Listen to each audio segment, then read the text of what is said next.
नमस्कार, मैं हूं सत्यपाल और आप देख रहे हैं CWB हिंदी न्यूज।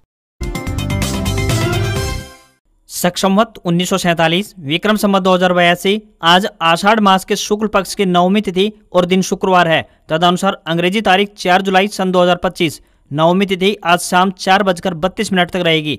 सबसे पहले आज की सुर्खियां। हरियाणा में फैमिली आईडी में हुआ बड़ा बदलाव, नायब सिंह सैनी सरकार ने इन परिवारों को दी राहत, बताएंगे पूरी अपडेट। हरियाणा में ग्रुप डी का रिजल्ट जारी, 2 साल से पेंडिंग था। ग्रुप डी की यह परीक्षा 21 व 22 अक्टूबर 2023 में हुई थी। हरियाणा के लिए खुशखबरी, इस शहर में बनेगा देश का पहला डिज्नीलैंड पार्क, केंद्र सरकार ने दी मंजूरी। अब घायल व्यक्ति को अस्पताल पहुंचाने पर मिलेगा 25,000 रुपए का इनाम, शुरू हुई राहवीर योजना, बताएंगे पूरी अपडेट। हरियाणा में ग्रुप सी के 8,653 पदों पर भर्ती रद्द, हरियाणा SSC ने नोटिफिकेशन किया जारी। जींद में 4 दिन नहीं मिलेगी कर्मचारियों को छुट्टी, DC ने जारी किया आदेश। 6 से 9 जुलाई तक भारी बारिश के अलर्ट के रहते आदेश हुए जारी। दिल्ली में पुराने वाहनों को नो फ्यूल आदेश वापस लेने की तैयारी, मंत्री ने कहा पॉल्यूशन देखकर रोक लगे, 1 जुलाई से लागू होना था। महेंद्रगढ़ के नारनौल में PWD मंत्री गंगवा ने कहा प्रदेश के सभी रोडों को किया जा रहा है 18 फुट, अब कोई नहीं रहेगा 12 फुट का। पिंजौर में आज से 3 दिन सजेगा मैंगो मेला, आम की 500 किस्म से महकेगा यादविंद्रा गार्डन। गुरुग्राम में चैटबॉट से मिलेगी प्रॉपर्टी टैक्स की जानकारी, मोबाइल पर आएगी कॉल और मैसेज, निगम ने नया हेल्पलाइन नंबर किया जारी। हरियाणा में 10वीं व 12वीं के कंपार्टमेंट परीक्षाएं आज से 14 जुलाई को होंगी खत्म, 65 परीक्षा केंद्र बनाए, 2 से 5 बजे तक होंगे एग्जाम। और प्रधानमंत्री श्री नरेंद्र मोदी 2 जुलाई से 5 देशों की यात्रा पर हैं। घाना के बाद वे त्रिनिदाद और टोबैगो को रवाना हुए, जहां वे 3 और 4 जुलाई को रुकेंगे। और अब खबरें विस्तार से। हरियाणा में मौसम बदल गया है। हिसार के हांसी और फतेहाबाद के टोहाना में तेज हवाओं के साथ बीती शाम बारिश हुई है। वहीं भिवानी और गुरुग्राम के मानेसर में भी बूंदाबांदी दर्ज की गई है। इससे पहले महेंद्रगढ़ और चरखी दादरी में बारिश हुई। वहीं पिछले 2 दिनों से तेज बारिश न होने की वजह से हरियाणा का अधिकतम तापमान 2.9 डिग्री सेल्सियस बढ़ गया, जिससे कि लोगों में उमस भरी गर्मी झेलनी पड़ रही है। वहीं चौधरी चरण सिंह हरियाणा कृषि विश्वविद्यालय हिसार के कृषि मौसम विज्ञान विभाग के अनुसार प्रदेश में 5 जुलाई तक मौसम में बदलाव होता रहेगा। आज यानी 4 जुलाई को यमुनानगर, पलवल, मेवात, गुरुग्राम, फरीदाबाद, महेंद्रगढ़ और रेवाड़ी में 50 से 75% तक बारिश हो सकती है। वहीं 5 जुलाई को पंचकुला, यमुनानगर, अंबाला और कुरुक्षेत्र में 75 से 100% तक बारिश की संभावना जताई गई है। तो वहीं 6 जुलाई को भी इन जिलों में भारी वर्षा की संभावना मौसम विभाग ने व्यक्त की है।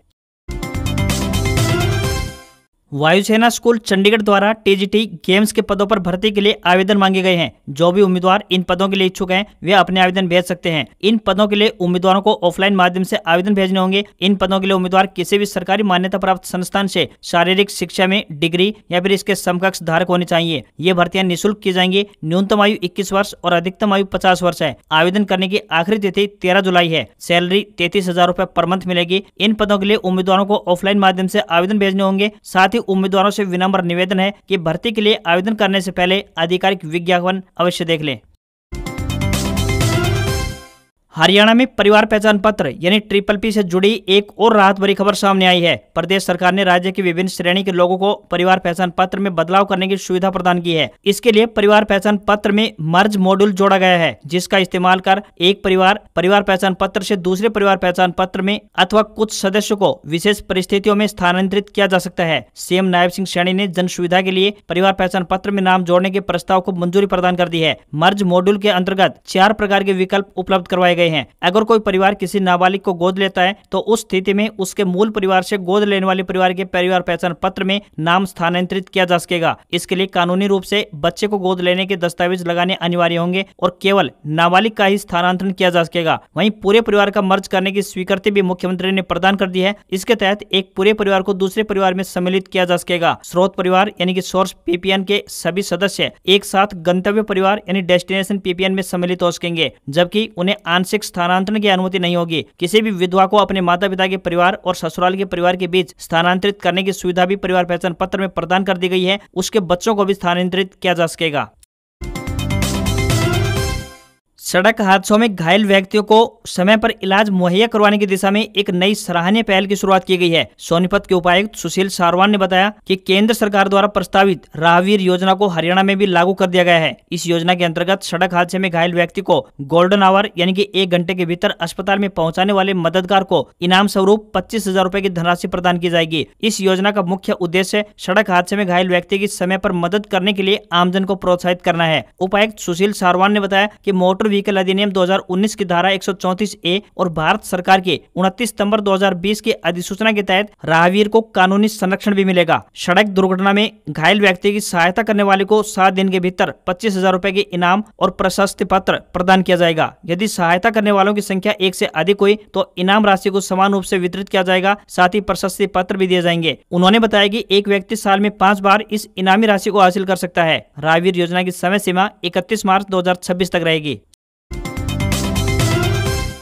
हरियाणा विद्यालय शिक्षा बोर्ड की आज से शुरू होने वाली कंपार्टमेंट परीक्षाओं के लिए कड़ी सुरक्षा व्यवस्था की गई है। बोर्ड ने परीक्षाओं की सूचिता बनाए रखने के लिए 27 उड़न दस्ते भी गठित किए गए हैं और सभी परीक्षा केंद्रों पर धारा 144 लागू रहेगी। विशेष रूप से परीक्षा केंद्रों के 500 मीटर के दायरे में स्थित फोटोस्टेट की दुकानें और कोचिंग सेंटर बंद रखे जाएंगे। वहीं 4 जुलाई से 14 जुलाई तक चलने वाली इन परीक्षाओं में कुल 27,636 विद्यार्थी सम्मिलित होने जा रहे हैं, जिनमें 6,750 छात्र और 4,044 छात्राएं शामिल हैं। प्रदेश भर में स्थापित 65 परीक्षा केंद्रों पर दोपहर 2 बजे से शाम 5 बजे तक ये परीक्षाएं आयोजित करवाई जाएंगी। डॉक्टर पवन कुमार ने बताया कि परीक्षार्थी अपना रंगीन प्रवेश पत्र A4 साइज पेपर पर ही प्रिंट करवाएं तथा वही रंगीन फोटो प्रवेश पत्र पर चिपकाएं जो आवेदन फॉर्म भरते समय अपलोड की गई थी। प्रवेश पत्र पर चिपकाया गया फोटो अपने संबंधित विद्यालय से सत्यापित अवश्य करवाएं। बिना प्रवेश पत्र के परीक्षा केंद्र में प्रवेश की अनुमति नहीं दी जाएगी। परीक्षार्थी प्रवेश पत्र पर दिए गए दिशा निर्देशों की पालना करते हुए परीक्षा आरंभ होने से 30 मिनट पहले यानी आधा घंटे पहले परीक्षा सेंटर पर अवश्य पहुंच जाएं। वहीं परीक्षा के दौरान इलेक्ट्रॉनिक सामान जैसे मोबाइल, कैलकुलेटर, पेजर एवं गैजेट आदि सामग्री का प्रयोग वर्जित है। किसी भी अन्य छात्र के स्थान पर परीक्षा देना एक दंडनीय अपराध है। यदि इस तरह का कोई परीक्षार्थी परीक्षा केंद्र पर पाया जाता है तो उसके विरुद्ध FIR दर्ज करवाई जाएगी। उन्होंने बताया कि प्रवेश पत्र पर QR कोड व विशेष सुरक्षा फीचर लगाए गए हैं। उड़न दस्ते QR कोड को स्कैन करके परीक्षार्थी की फोटो और विवरणों की जाँच कर सकते हैं, जिससे कि फर्जी परीक्षार्थियों पर शिकंजा कसा जा सकेगा।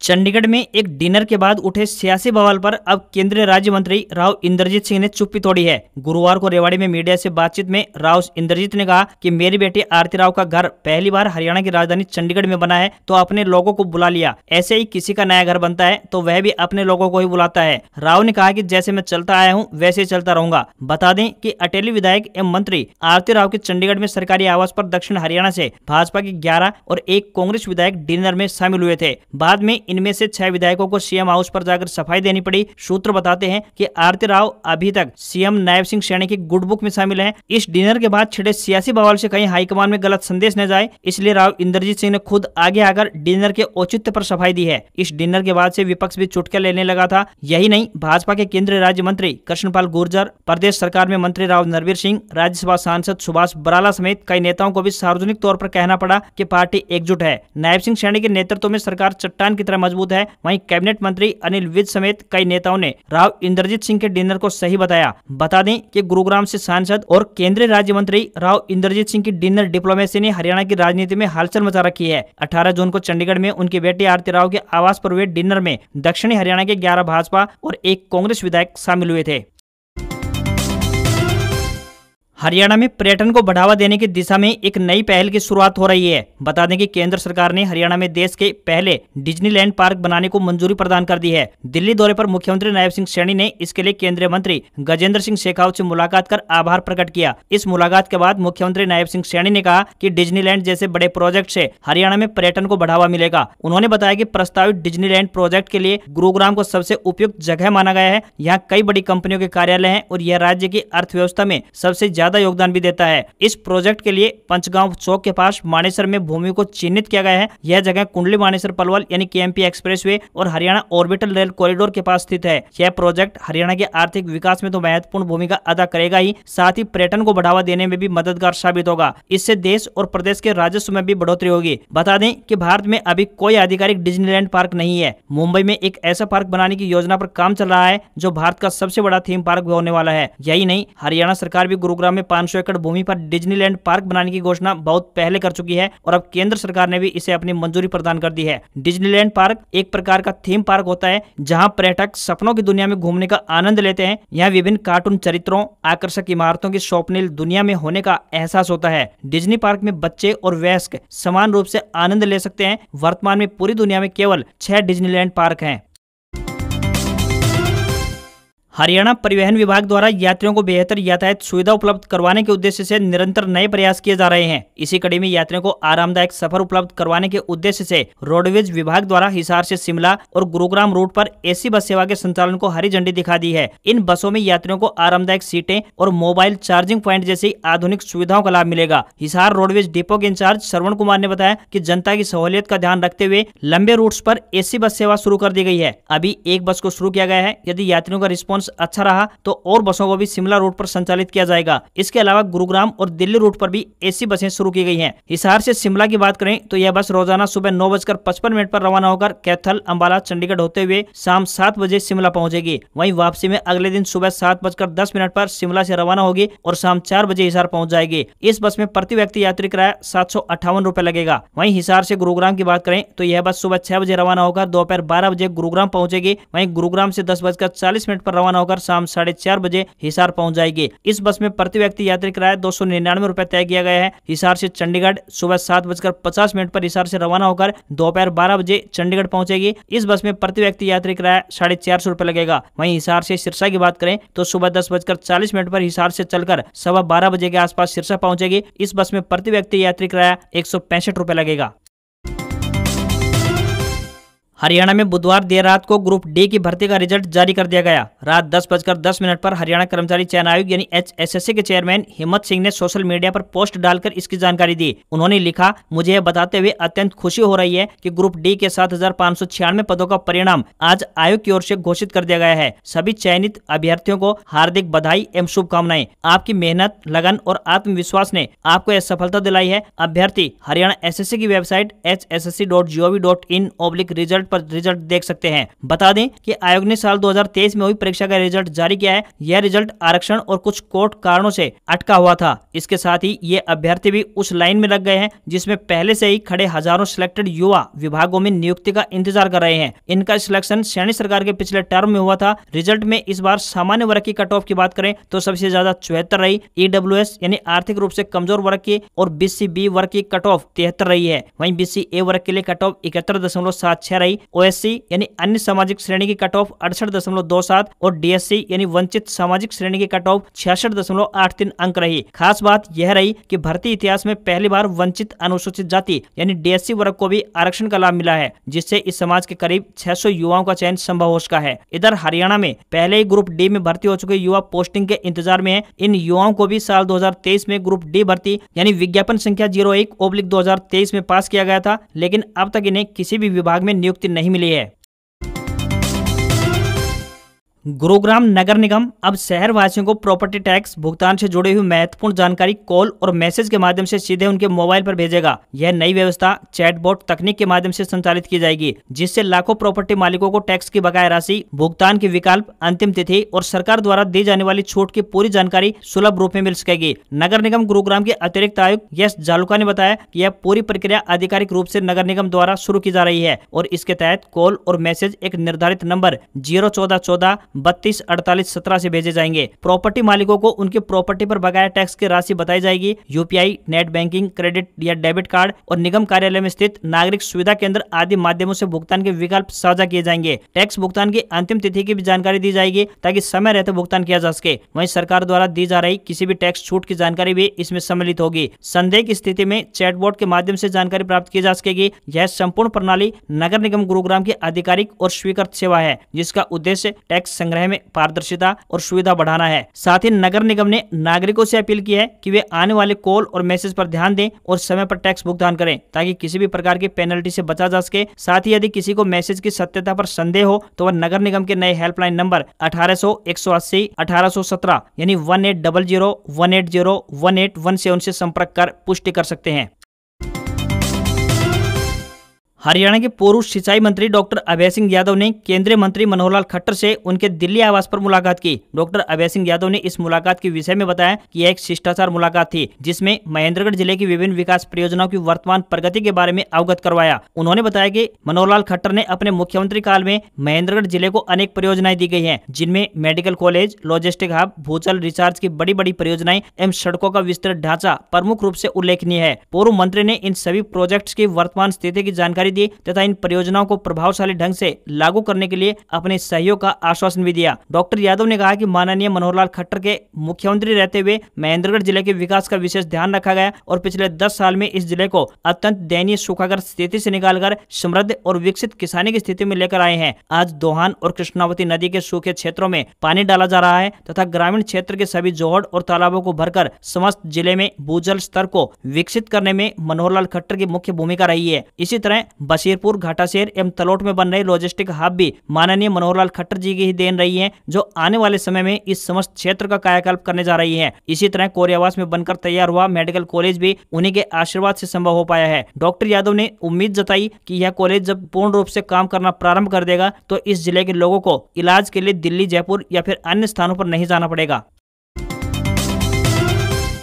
महेंद्रगढ़ के नारनौल में हरियाणा के जन स्वास्थ्य एवं पीडब्ल्यूडी मंत्री रणबीर सिंह गंगवा ने कहा कि प्रदेश में सड़क एवं भवन निर्माण में गुणवत्ता में कोई समझौता नहीं होगा। जो अधिकारी लापरवाही बरतेगा उसके खिलाफ सख्त एक्शन लिया जाएगा। इससे पहले भी ऐसे मामलों में कड़ा कदम उठाया गया है। कई अधिकारियों को चार्जशीट भी किया गया है। मीडिया से बात करते हुए मंत्री रणबीर सिंह गंगवा ने कहा कि प्रदेश की सभी 12 फीट के लिंक रोड को बढ़ाकर 18 फीट किया जाएगा। कोई भी रोड 12 फीट की नहीं रहेगी। उन्होंने कहा कि हरियाणा सरकार प्रदेश के हर व्यक्ति को साफ एवं स्वच्छ पेयजल उपलब्ध करवाने के लिए प्रतिबद्ध है। उन्होंने कहा कि सरकार ने हर वर्ग को सम्मान देने का काम किया है। मेरिट के आधार पर भर्ती हो रही है। पहले की सरकारें जानबूझकर बैकलॉग छोड़ते थे। उन्होंने बताया कि 13 जुलाई को भिवानी में एक भव्य राज्य स्तरीय महाराज दक्ष प्रजापति समारोह का आयोजन किया जाएगा। इस कार्यक्रम में मुख्यमंत्री नायब सिंह सैनी मुख्य अतिथि के तौर पर शिरकत करेंगे। इस समारोह में प्रदेश के कोने कोने से बड़ी संख्या में नागरिक भाग लेंगे। ये कार्यक्रम हरियाणा सरकार के समावेशी विकास और सामाजिक सद्भाव के प्रति समर्पण का एक उदाहरण है। हरियाणा स्टाफ सिलेक्शन कमीशन यानी HSSC ने 8,653 पदों पर सरकारी भर्ती रद्द कर दी है। कमीशन ने इनके भर्ती विज्ञापन वापस लेने का नोटिफिकेशन भी जारी कर दिया है। सरकार की ओर से कैंसिल की गई ये सभी भर्तियां ग्रुप C से जुड़ी हुई हैं। नोटिफिकेशन में लिखा है कि हरियाणा सरकार की ओर से 16 मई को जारी आदेश के अनुसार इन भर्तियों के विज्ञापन को वापस लिया गया है। CET 2025 के एग्जाम के बाद ही इन भर्तियों को लेकर दोबारा विज्ञापन जारी किया जाएगा। आयोग ने इस आदेश में एक शर्त भी लगाई है। इसके अनुसार रद्द की गई भर्तियों के जो उम्मीदवार पहले से जारी विज्ञापनों के अनुसार पात्र थे, उन्हें दोबारा विज्ञापित पदों के लिए पात्र माना जाएगा। हालांकि सरकार ने ग्रुप C के 133 पदों पर भर्ती को नहीं रोका है। इसकी एक वजह यह भी बताई जा रही है कि विधानसभा चुनाव से ठीक पहले साल 2024 में इन भर्तियों को निकाला गया था। इन भर्तियों को लेकर विपक्षी दलों द्वारा सवाल उठाए गए थे, जिसके बाद ये भर्तियां विवादों में आ गई थी। हरियाणा सरकार की ओर से ग्रुप C की इन भर्तियों का विज्ञापन साल 2024 में जारी किया गया था। जो भर्ती रद्द की गई है उन भर्तियों में पुलिस भर्ती, माउंटेड आर्म्ड पुलिस भर्ती, forester, draftsman civil, network assistant, auto diesel mechanic, fitter या फिर press mechanic, draftsman electrical, draftsman mechanical, assistant archaeologist, motor vehicle inspector, stenographer English, stenographer typist Hindi, assistant draftsman civil के लिए ये भर्तियां Haryana SSC की ओर से जारी की गई थी। हरियाणा सरकार ने ग्रुप C की कुछ भर्तियों को वापस नहीं करने का भी फैसला लिया है। इनमें ग्रुप 25 के सीनियर साइंटिफिक असिस्टेंट के 69 पद हैं, तो वहीं ग्रुप 7 के फॉरेस्ट रेंजर के 57 पद और ग्रुप 45 के डिप्टी रेंजर के 6 पद शामिल हैं। इन ग्रुप C की भर्ती के लिए जिन युवाओं ने आवेदन किया था फिर नई भर्तियों के लिए योग्य माने जाएंगे। हालांकि यह तब तय होगा जब हरियाणा SSC नई भर्तियों के लिए दोबारा से विज्ञापन निकालेगा। इस विज्ञापन में क्लियर किया जाएगा कि जो युवा पहले आवेदन कर चुके हैं वे पुराना अपना नंबर इन भर्तियों के लिए यूज करेंगे या फिर उन्हें नए सिरे से आवेदन करना होगा। हरियाणा सरकार द्वारा अभी तक जो भर्तियां रद्द की गई हैं उनके लिए CET एग्जाम होने के बाद ही विज्ञापन जारी किए जाएंगे। अगर आप भारतीय वायुसेना में शामिल होकर देश की सेवा करने का सपना देख रहे हैं तो आपके लिए शानदार मौका है। इंडियन एयरफोर्स ने अग्निवीर वायु भर्ती 2025 का एक नोटिफिकेशन जारी कर दिया है। इच्छुक उम्मीदवार 11 जुलाई 2025 से 31 जुलाई 2025 के बीच ऑनलाइन माध्यम से आवेदन कर सकते हैं। इस भर्ती में 17.5 साल से लेकर 21 साल की आयु के बीच के युवा भाग ले सकेंगे, यानी जिनका जन्म 2 जुलाई 2005 से 2 जनवरी 2009 के बीच हुआ है। आवेदन की अंतिम तिथि 31 जुलाई 2025 है। ऑनलाइन परीक्षा की तारीख की बात करें तो 25 सितंबर 2025 है। सभी वर्गों के उम्मीदवारों के लिए 550 रुपए आवेदन शुल्क निर्धारित किया गया है। शुल्क का भुगतान डेबिट कार्ड, क्रेडिट कार्ड या फिर मोबाइल वॉलेट के जरिए किया जा सकता है। हफ्ते के चौथे कारोबारी दिन भारतीय शेयर बाजार में सेंसेक्स 170 अंक गिरकर 83,239 के स्तर पर बंद हुआ। निफ्टी में भी 48 अंकों की गिरावट रही और ये 25,405 के स्तर पर बंद हुआ। सेंसेक्स के 30 शेयरों में से 19 गिरकर बंद हुए। कोटक महिंद्रा बैंक, बजाज फिनसर्व और अडानी पोर्ट्स में गिरावट रही। मारुति, इन्फोसिस और एनटीपीसी में खरीदारी रही। निफ्टी के 50 में से 32 शेयरों में गिरावट रही और 17 में तेजी रही, जबकि एक में कोई बदलाव नहीं हुआ। वहीं एनएससी के मेटल, रियल्टी और सरकारी बैंकिंग शेयरों में 1% तक गिरावट देखने को मिली। मीडिया, एफएमसीजी, ऑटो और फार्मा सेक्टर में उछाल देखने को मिला। तो वहीं 24 कैरेट सोने का दाम 143 रुपए कम होकर 97,337 रुपए प्रति 10 ग्राम के स्तर पर पहुंच गया है। वहीं चांदी की कीमत 932 रुपए बढ़कर 1,07,620 रुपए प्रति किलोग्राम पहुंच गई है। दिल्ली में 24 कैरेट सोने की कीमत 99,480 और 22 कैरेट सोने की कीमत 91,200 रुपए प्रति 10 ग्राम के स्तर पर पहुंच गई है। आज खबरों में बस इतना ही। देखते रहिए आपका अपना हरियाणा का सबसे बेहतरीन news channel CWB Hindi news. नमस्कार। इसी आशा के साथ आपका दिन शुभ रहे।